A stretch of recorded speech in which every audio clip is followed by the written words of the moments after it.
айтты ғой сізге. Осындай мына рельеф келмейді бізге, осындай фабрика бар ма екен бір жерде. Жаңағы мысалға келтіре аласыз ба деді. Сіз айтасыз да көрген жоқпын, анау дейсіз да, осы салада жүргеннің өзінде сізші. Біз зерттедік, бұндай фабрикалар бар ма екен депші Қазақстанда. Осындай именно осындай горный рельефта жоқ болса да біз жазық равнинада бар фабрикалар бар екен осындай. Мына горныйда бар екен, Семейдің жазық долиналарында бар екен да, бірақта мен сізге айтайын.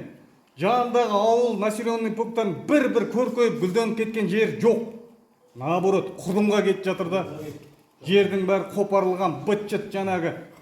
Шындап азып, тозып кеткен ауыл не мал ұстай алмайды, не жаңағы шаруашылық ұстай алмайды, егін егілмейді да. Енді бұл жерде сіз ақылға салып ойласаңыз, енді ойлаңызшы, мына жерге салғанда не болады? Салынып кеткен жағдайда Құдай сақтасын да. Именно осы не. Жаңағы осындай руданы қайдан алады? Руданы миллион тонна руда керек екен. Қайдан миллион тонна. Топырақ қайдан алады ол? Қай жерден әкеледі? Бітеш, бірақ сұрақты туғылады тұрмыш. Аяқ талдырып отырып отыра береміз, жауап береді. Сіз таулы аймақтарды сұрадыңыз ғой. Мен оны арнайы естіп, зерттеп көрем.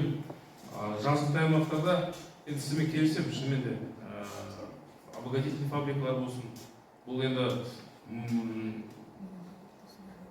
фабриканың хозяинның қалай местік тұрғындармен жаңағы қарым-қатынасы.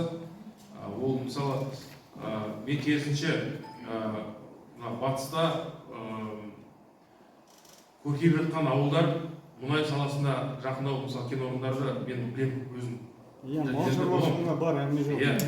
Сол себептен мына сіз көтерген сұрақты мен айтып отырмын ғой, мен көріп, жазықта болсын, не болады, мен өзім перечень алып, қандай обогатительный фабрикалар бар, кадастр қандай, ауылдардың жағдайы қандай, мен зерттеймін.